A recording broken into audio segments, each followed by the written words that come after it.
in Wilkes-Barre. Okay. Because that's why when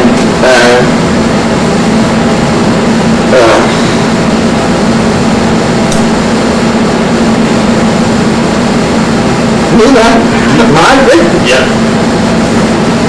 told them to come here to America because they would do well.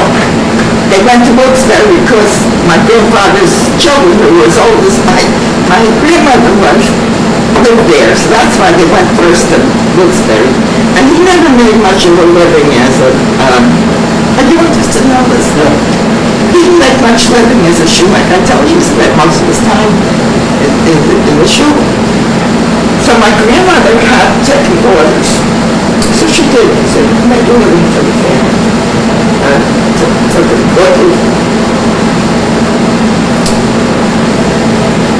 then eventually,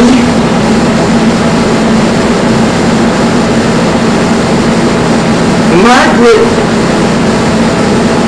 my grandma Tuck, didn't come to Wilkes-Barre, she came to Newark. She opened a saloon near Margaret with this great, I just love it. When I go to visit my grandma, then eventually my grandma Katz came and had a little grocery store there, but she never made money because she allowed everybody to get on credit, and she would never guess it. She was such a dear person. So they made a living, you know. And that's how I know so much. My mother was ill. She got ill after she had me kid. I think she just blamed on the rest. Maybe she was ill. So I had the good fortune to be fed rough. And they adored me. You know, I was the first grandchild. They thought I was the smartest, best looking. Well, you know, I really, my confidence in myself is all because of that. I've always had great confidence, everything I do. And that comes from sense of matter. And that's how I know all these things about Grandma. I would sleep with her in the bed, and she would tell me all these stories about her. She told me this wonderful story. It had nothing to do with the family. I said, Grandma, were you ever in love? I guess I was older by that time. Were you ever in love? I was about 10 or so. Grandma, were you ever loved? Well, my child, one time a prince came by in a carriage, and he was beautiful. Isn't that terrible? But in those days, people didn't know about love or love. You got married, you found love after you got married. It was perfectly legitimate. And my Aunt Gussie, the Gussie Katz, there was a match, and she told me, God, it was so dark, he couldn't see me, I couldn't see him. He was very good looking, and she wasn't so beautiful. She looked like my father, they kind of looked. But he was just a beautiful looker. She said, I couldn't see him, he couldn't see me. And we said yes, we didn't know what else to do. And she had a very happy life with her. Now, did she ever talk about her parents? Your grandmother, did she ever talk about her parents?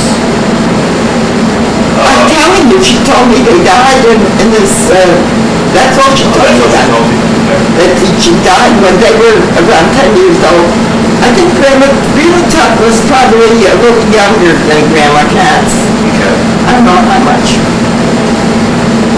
Grandma Tuck died at 72 of heart trouble. I lived near her at that time. I used to visit her. I used to feel so sorry for her. She was a very strange person. She tinted her hair red. Well, I do too. Tinted her hair red, a lot of makeup on, and a beautiful dress on top, and underneath dirty underwear. And you go to her house and was filthy, the opposite of my Grandma Katz and my mother. She didn't care. As long as on top, she had a chauffeur, she had a car and a chauffeur, and she had bought up tenements.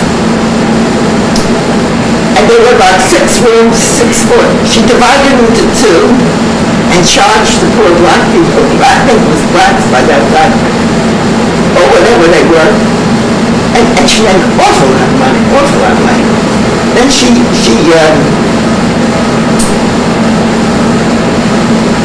this place where they live was like downtown, but very, it's like when you first get to Newark, when you come in from New York, and on the road. She bought property way uptown.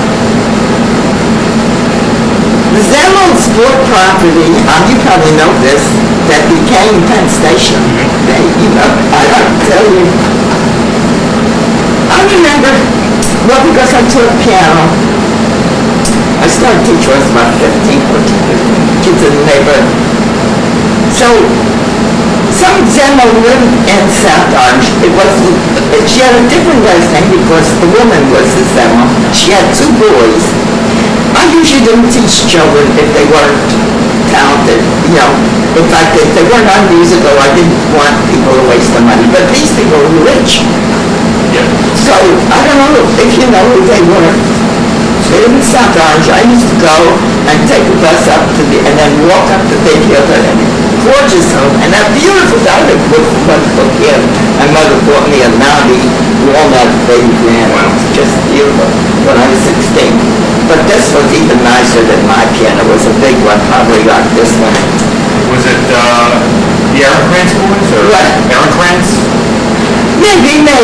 There's a, you say, was it, yes, it would probably have been Gil or Nathaniel. She had 2 boys. Yeah, Gil and Nathaniel, yeah. She had 2 boys. And they weren't talented. They didn't take long because their parents could tell they weren't talented. They studied maybe 6 months or 9 months. I used to love to look at their beautiful home. Our home was nice too, but not. Do you remember Shia Gruber? Who? Shia. Like I knew her, but I didn't name each one. It was a he. It was Shia Gruber. He had a son, I guess, Adish Gruber, Albert. No. Albert Bessie. I told you, you see that picture here? This is the picture of your grandma's house. Now, it doesn't this article. There were 4 years where that are absent. And those are the 4 years Nima lived there. I remember these things.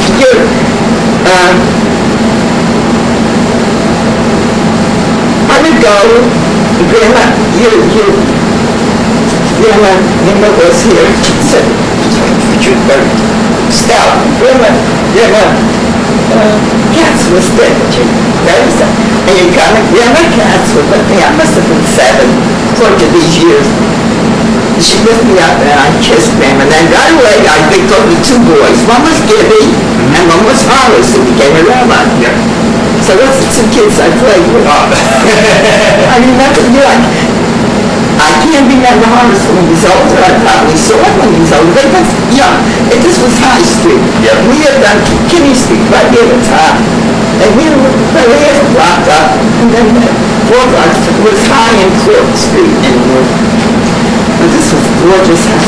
Oh, marble floor when you walk in. And then these stairs, this girl used to play with the 2 kids, Vivian and Horace, the one who became a rabbi. I never knew them when they were older. One moved away, and my parents became, I guess, Reformed, is that they had not much religion. They went, the music was nice. When I was a kid, I went to Hebrew school. I didn't learn much. I learned something about history. And Grandma Katz used to make us, we had to go on holidays to the shul. And I used to love it. I'd go sit by her a little bit. Then I'd go downtown and play with all the kids. We had fun. Yeah. Now, you see, now I was told that Jerry Lewis was related by marriage. Yes. I have all these things under it.